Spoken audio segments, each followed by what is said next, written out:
a Frenchman called Ween, what could have been, and the worst frame rate you've ever seen. It's December 1992, and this is Yesterzine. There are some machines that get rather forgotten in the popular conversation, and by popular conversation I mean on YouTube. There's Spectrum and C64 everywhere, but a lot less CPC, and even less of the lesser known 8-bit machines like the Jupiter Ace, Epson QX10 and Dragon 32. Proof being at least 10% of you have no idea which of those three I made up. And it's not just the obscure and or fictional machines that are ignored. You can't move on YouTube for videos about the Amiga. It even gets its own entire month of Amiga, which we've participated in for the last 4 years. But you search for its great rival the Atari ST and you get a lot less.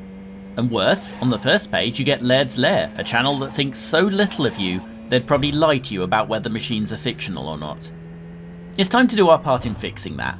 Having not ever featured an ST magazine on this show in 61 episodes, and having not seen an ST game since episode 8, we turn to the godfather of Atari magazines, ST Format, roughly halfway through its run with issue 41 in December 1992. And in doing so, we meet two more lesser covered machines. As clouds start to circle the commercial ST market, ST Format review a bunch of games for Atari's stab at the handheld games market, the Lynx. And they're looking forward to the in-progress launch of the machine that'll ensure Atari supremacy over the next half-decade, the Falcon. You probably don't have to watch too many YouTube videos to get a sense of how well that's going to go for them. But watch this one at least. Please? I'll even play an ST game if you like. In fact, let's do that right now. Now, let's get this out of the way immediately. Our main featured game this issue is by Cocktail Vision. That's right. Get the jokes out of your system now. This is a highbrow show and we would never stoop to such easy humour. So anyway, Dicphone were originally a French developer and publisher of adventure-adjacent games. The most famous product of theirs is the Goblins trilogy, which are adventures based around combining the ability of the three protagonists over a series of single-screen scenarios. They were created by Muriel Tramis, a name you should probably have heard more about, but who was overexcitedly called the Roberta Williams of France by one blog once, and thus on Wikipedia too. This is quite the coincidence, as Wang Telegram was bought out by Sega in the year after this magazine was published. It's not Muriel we're here to talk about though. It's Ween, or, as the aforementioned Wikipedia would have it be about this French game made in France by French people and published in most markets by a French company, Prophecy, known in Europe as Ween. Wikipedia editors. Complete cocktail heads, the lot of them. Ween does resemble Goblins a little though. It's again a series of adventure puzzle scenarios set across a single, or, in the case of level 1, a small number of screens. In essence, it seems to be a bit of an escape room vibe, as in most cases the target appears to be to find the way out. The plot is entirely nonsensical. Some stuff's gone down and an evil wizard needs killing by you, wizard in training Ween. All of this, apparently, was prophesized. The method of doing this will be to retrieve 3 grains of sand and put them in a haunted hourglass. But they can't just be any grains of sand. They have to be M&S sand. Or at least the ones that can be retrieved at the end of 3 specific quests, which in a useful piece of scheduling will also need to be completed within the next 3 days. I want some of whatever they were smoking over in Schlongnokia's office. And that's actually the reputation Winklechat have. Much like their soon-to-be owners, if you ask anyone about their adventures, then you'll get back chat about bizarre logic leaps in the puzzles. And indeed, that's what ST Format's problem with the game is in their actually quite highly scored 79% review. The interface, though, really isn't bad, once you figure out a couple of quirks. While Goblins have the characters moving about the screen, this game is first-person fixed camera, and you will not directly be seen on it. Which does have the advantage of removing issues like the positioning ones we had in Shadow of the Comet a couple of months back. Objects will be on screen and are highlighted when you mouse over them. Left click picks them up and uses them, right click puts them in your inventory, or if they're not suitable for that, return to their original location. Early on, the puzzles I've been doing don't seem that bad. I found a copper ball and some tongs, I opened a cupboard where there was lard and a knife, standard Thursday night equipment, all of it. Popping outside and ignoring the idiots, we used the knife to retrieve some reeds and pick up the straw. In the back room, the big key is too big for the padlock, but does let us break into the skull, where we find sleeping drugs and some seeds. We move the portrait to another hook, and behind it we discover... Cripes! A bit of experimentation reveals the rat guarding the stash will eat seeds, and so it's pretty obvious you'll want to use the sleeping drugs to get him. Which gets us a mould for a key, that's presumably the one we'll need for the padlock guarding the exit. So how to do that? Well, there's a fireplace in the kitchen and the straw goes in there. And then I grind to a halt. But it turns out it's not my fault.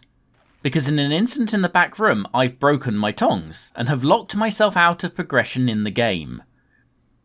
Bugger. This is a problem to me. Illogical puzzles is one thing, but the thing about illogical puzzles is they can be solved, if only sometimes by accident. With no indication I've locked myself out of progression, I could be stuck here for hours trying literally everything, especially once you realise some of the solutions are batshit.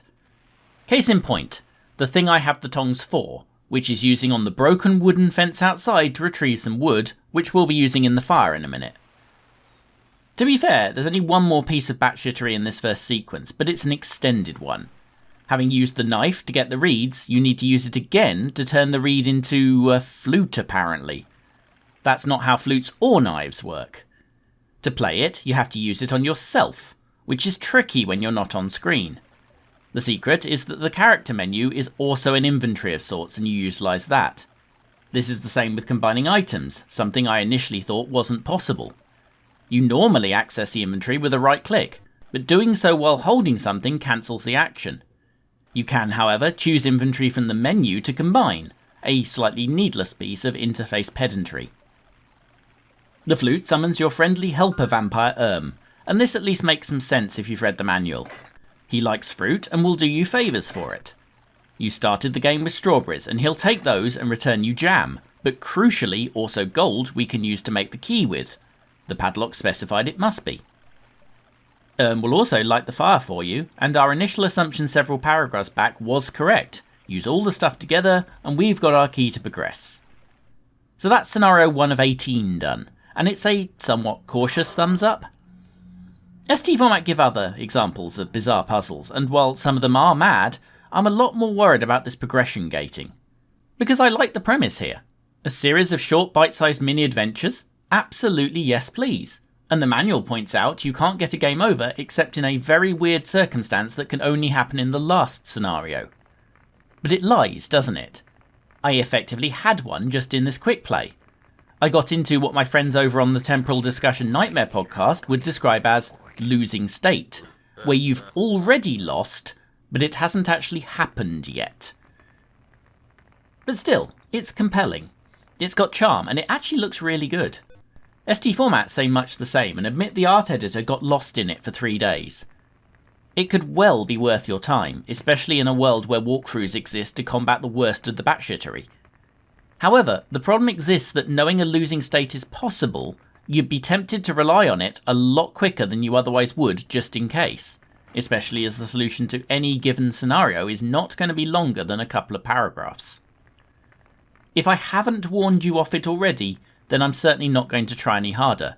It's 79% of the way to a great adventure. But to leave the last words to ST Format themselves, only if your ability to tolerate pain is extremely high.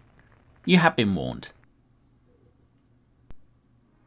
Unwinding the brand history of Atari is complex enough to be a fool's errand, but thankfully most of that happened after this issue, and quickly descends to a point where you'd need a sat-nav system to navigate yourself from the current Atari back to anything that resembles this one, or the original one. But we're getting ahead of ourselves. Because yes, the Atari that made the ST is not the Atari that made Pong. Here's the short version. In order to launch the famous VCS, also known as this number, which I've learned not to pronounce after reading the YouTube comments last time I did, Atari needed money. And to get it, founder Nolan Bushnell sold Atari to Warner in 1976. In the short term it worked. After all, the VCS was a success for a while.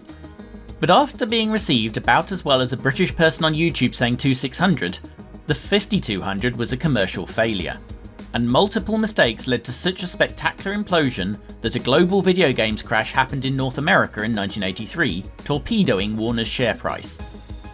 In the rest of the world, of course, we didn't notice at all, because we'd been smart enough to purchase a range of mostly non-fictional 8-bit computers like the Video Brain, the Micro Expander and the Corvette. And indeed, even in the US, the C64 never went away, and the NES was near immediately a thing that existed.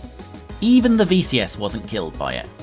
Despite causing the console-exclusive American localized global video games crash, the 2600 kept selling, and was made until mere months before this issue of ST Format was published.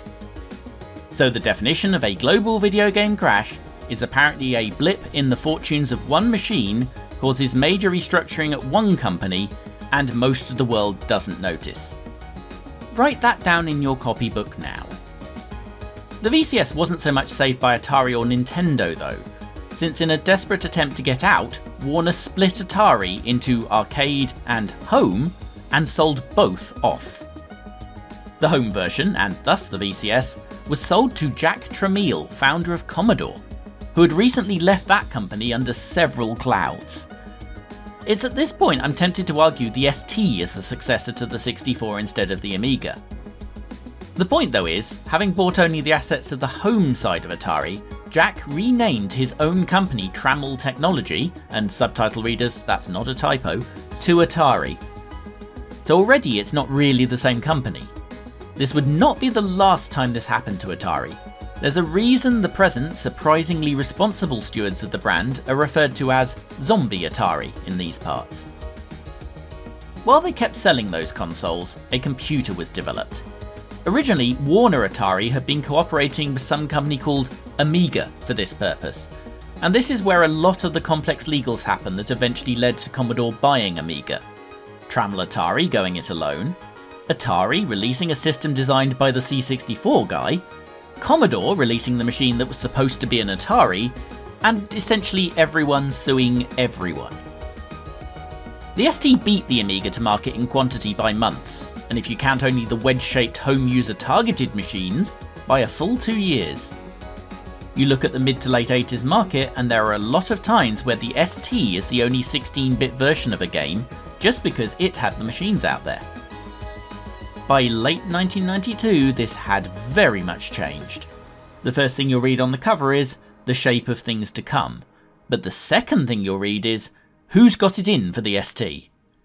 Amidst the background of publishers starting to abandon the machine, they talked to Tom Watson from Renegade, publishers of games from Sensible Software and the Bitmap brothers. The problem is apparently not the machine sales, which he admits have dropped off. Apparently the problem is ST owners are too picky. On the ST, you can't get away with what you can get away with on the Amiga.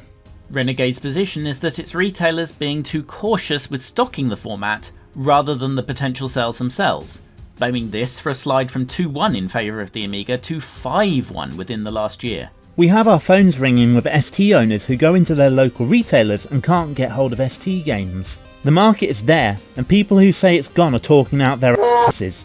We've hit well over 5 figures on Sensible Soccer. It's not clear if, by well over 5 figures, he means 6 figures, or some amount over 10,000. Research though tells me it's the latter, given the 5-1 figure earlier.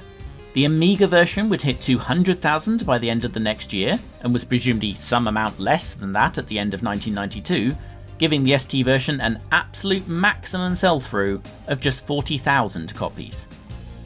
Whatever the reason, that doesn't sound like a full-price software supporting market to me, and the ST was already starting to not get games. Next month, ST Format will publish their top 50 games of all time, and the winner will be The Secret of Monkey Island. The sequel is already out, but it's not out on ST. US Gold laughably claimed the ST wasn't up to the task. If the problem is getting games into retailers, that's going to be the fault of distributors like Leisuresoft, whose spokesdrone again parrots the line that ST owners are more choosy, while giving a different ratio of Sensi sales to its own publisher. They also blame greedy programmers. So you go outside the distribution network and ST Format mention mail order companies like the legendary Special Reserve, which sheds light on another problem. We have a Special Reserve ad at the start of this issue, and yes, there's a strong range of games available. The problem is, look at the ones they highlight. Every single one of them is available on Amiga. With developers not taking full advantage of the excellent STE, most of them would also look better on the Commodore machine. I didn't mention it just now, but Ween also has both Amiga and DOS versions. Special Reserve themselves report the ST market share falling from 33 to 13% over the year, and given they rapidly became the only source for some titles, you'd think they would see the smallest fall. I grabbed the same month in Amiga format to cross-reference. Both an Amiga 600 and a 1MB STE will cost you a little under £300. You'll need to venture out from the Special Reserve ads for that though. The saviour of the ST will sell you an Amiga, but not one of Atari's beasts. The ad even has Game Gears over the Lynx, about which more later. It does allow us to compare the games lineups though. ST Format has Lotus 3 a couple of months after the Amiga Mags reviewed it. But after that, pickings are somewhat slim, with not one but two 73% rated RPGs, and a slightly harsh verdict on the entertaining puzzle game Tiny Squeaks, which SNES owners know as Brainies. Amiga Format has 130 more pages to play with, and they've got Caesar, Road Rash, No Second Prize, and Pinball Fantasies as certified bangers. 22 full-price new releases compared to just 6 in ST Format. And every single one of those 6 was also on Amiga. Indie retailer Rubysoft agrees, pointing out they've been offered 3 ST games and 10 Amiga games over the last 2 weeks. They'd already taken the decision to stop stocking the machine. It's not all doom and gloom. Delphine had changed their mind on porting Flashback to the ST, and it would be available very soon. It wasn't. That's awkward. Still, the Aquatic game starring James Pond is out this very month, so that's some... oh dear. To be fair, Aquatic Games was also the last Pond game the A500 saw too. Logo was finally safe. Pond! So what future for the ST? Well, ST Format posits that it'll be in the serious side, but even then there's challenges. CBS claim to only be able to get hard drive stocks to fulfill half the orders they're getting for them. But even so, they feel the ST's future lies in desktop publishing and music. And while the Mac especially would start eating that first market, the ST was indeed peerless in music for a long time. Rumours suggest that at least one famous name still uses them as their weapon of choice. Atari's future, of course, is supposed to lie elsewhere. The start of 1993 heralds the start of the new generation, the 32-bit computer generation. This month, their sister magazine is going big on Commodore's entry, the Amiga 1200, replacing the 68000 processor with a 68020. Really, it's more exciting a difference than it sounds. Once again, Atari have got their first though. The Falcon is already here, and it uses a 68030. Are you not entertained? It gets even better though, because in the news section, ST Format unveils the incredible Falcon 68040. There's also going to be a Falcon CD, which you would think would be a hard sell in getting software support. A then niche market on top of a then niche market. But it's okay, Atari have a plan for that. They're going to make it compatible with the CDI. That's a PC Case to Pro machine going up against the likes of the Amiga 4000, which already had a 040 and it's going to cost $1,000. So let's ignore that and deal with the machines they were expecting the families to buy. Once again, Atari have beaten Commodore to market. The 1200 technically launches before Christmas, but there's only 30,000 of them at £400. So what I'm sure will be its dramatic and long-term success will have to begin during 1993. If you want a Falcon though, Silica will ship you a launch model right now for £500, perhaps reflecting its increased capabilities like half as much RAM and fewer colours. I mock for effect. As ST Format points out the next month, slightly combatively, The Falcon was by no means toothless. Having presumably got hold of one of those 30,000 A1200s, Clive Parker non-literally breaks it down. He points out that the headline colours figure for the A1200 rather hinges on nothing ever moving and ideally you never looking at it. They point out the A1200's 020 is underclocked compared to normal spec and wonder why. I'll tell you one reason it happens. Lower clock chips are often just higher clock chips that failed quality testing and are thus cheaper. I have no idea if this was true in this case, mind. STF also offer the excellent DSP chip, a proper high-density disk drive, and some genuinely impressive sound capabilities. But even Clive accepts that the danger here is Atari's marketing department, in a revelation that barely qualifies as foreshadowing. For more, we refer to the guest rant column of both issues, and let's start with the much-missed legend Archer Maclean. I'll throw a bone to the depressed Atari owners watching this first though. He praises the A1200, calling it technically fabulous, and claims, in console form, it would kill all known consoles dead. I hope Commodore weren't listening, because they launched exactly that machine 9 months later, and assuming you are all streaming this now on your Commodore BR512, then he was right. He laments the ST's decline, saying sales of his famous licensed snooker title had held up very well on the machine, and that the game itself was almost identical on both. I suspect he means the later STEs, and it's relevant he was a machine code programming genius the likes of which we've seen few of. But it's a good point. A well-driven ST gave away little. The problem was, it usually gave away something and wasn't cheaper. The Black Clouds come next. While clearly he's got an A1200 to be able to judge the thing, he does not have a Falcon, claiming to be too busy. He does though talk about being fobbed off at Atari's ECTS stand by people who knew very little, and by demos consisting of high-res colour images, something we have just established is the literal single thing the Falcon does worse than the new MIGI. And this isn't some consumer show.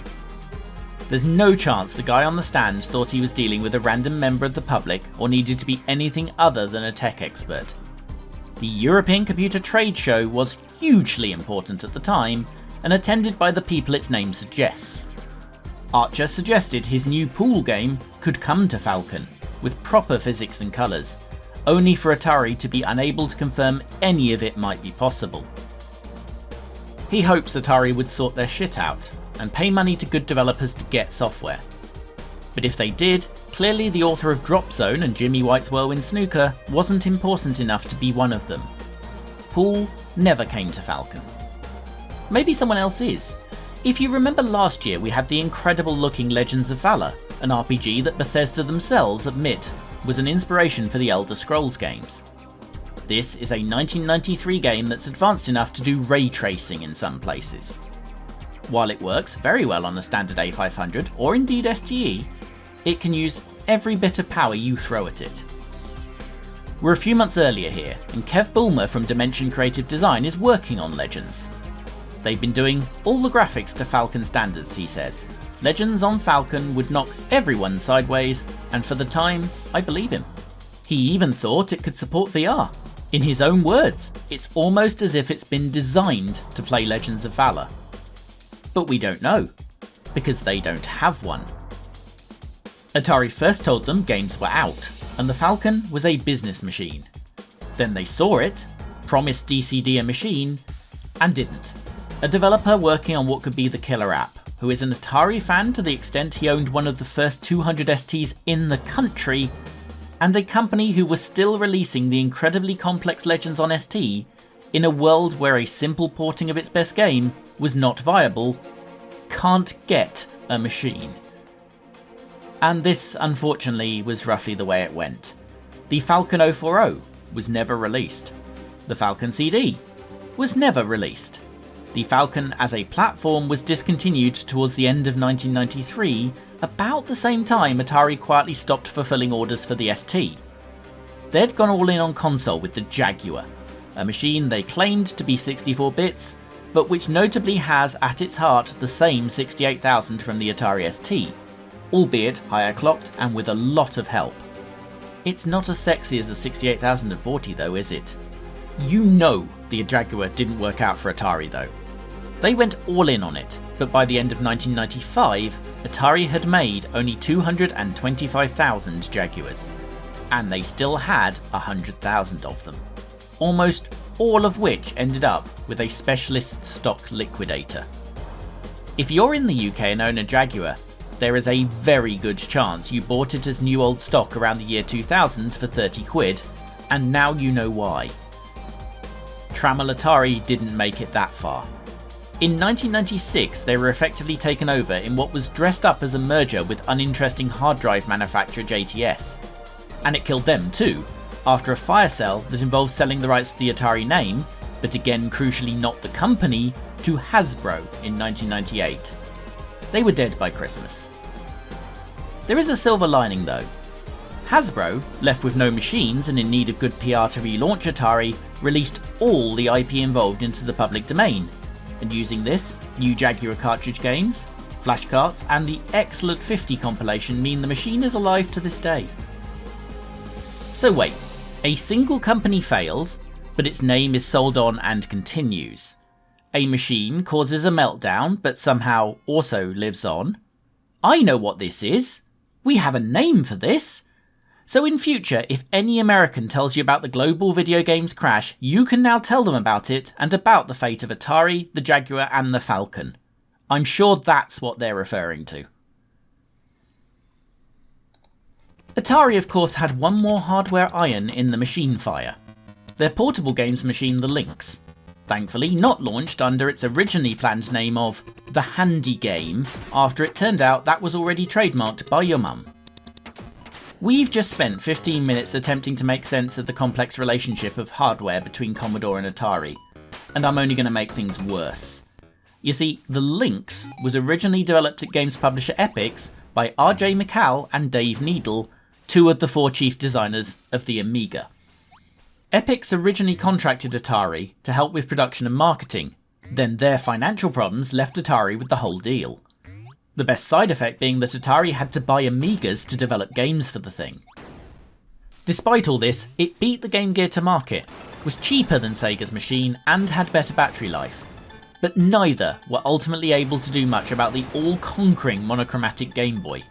And this issue of ST Format happens, much like apparently every other machine they ever sold, right towards the end of Atari's official support for the machine. Nonetheless, ST Format have as many as 6 games to review this issue, and I want to focus on 2 of them, Hard Drivin' and Bill and Ted's Excellent Adventure. I choose these for 2 reasons. 1, they're the 2 lowest scorers and we haven't done that for a while on this show. But 2, both these games have absolutely excellent versions on the Game Boy. The Game Boy should not be able to do Hard Drivin', but it got the expanded version Race Drivin', and it's a minor miracle. The secret is, it's by Argonaut, soon to be known for the Super FX chip and Star Fox. Race Drivin' is, no kidding, my favourite home conversion of the entire series, and works better on Game Boy than it has even the tiniest right to. I genuinely play it over the Midway Arcade Treasures emulated arcade versions. I've not played the Lynx version, but this should be an open goal for a machine with much more power and a colour screen. Booting it up does not endear you immediately. I imagine that in court this would legally be determined music.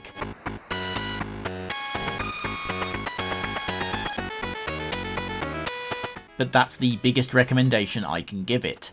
Then you get into the game and immediately feel rather nostalgic for the music. I see where the mark for this game came from immediately. The frame rate is designed to allow ample time to admire the art.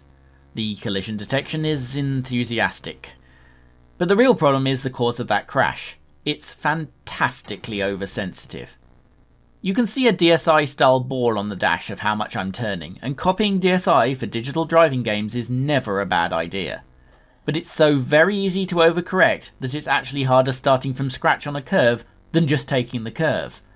And in game 1, I failed to even get it into the dip. Trying again, quickly, to avoid the music, doesn't improve the situation much. I slow down to give myself any chance of taking the curve, and an enemy car drives straight through me without warning, the replay being especially damning. Whatever they've tried to do with the control just isn't working. Once I get up some speed, I figure out some of it. The game is very tail happy. The back is always trying to pass the front. But with the controls being this slow and not so much unresponsive as lagged, then there's no feedback that would allow you to cope with that. And the road's resolution is so low that you can count pixels at any kind of distance. The stunt track is the famous one in HD, especially the loop, and that's a problem. Not least because of the enemy cars apparently guarding the line you need to take into it. The 40-mile-an-hour corner before the loop cannot be taken at 40, and I perform what can only be described as some sort of mating dance in front of the loop itself. When I finally get restarted straight, it's so close to the inversion there's no hope of building up speed. On a second attempt, I don't even see where I went off the loop or how I'd prevent it. You do have to slightly turn right to get round it, but slightly turn right is not in this game's wheelhouse, and neither is collision detection, because I'm very clearly on my own side of the road when this car hits me. It's off topic, but I feel the need to show you that Game Boy version. Firstly, the initial enemy cars bugger off so you can choose your course in peace. Secondly, it's running at a frame rate that qualifies as animation. Thirdly, you can somehow see better into the distance in 4 shades of grey than on the Lynx. I demonstrate how to do the loop easily on my first go back, not least because with less lagged controls, the feedback the game is giving you can actually be reacted to.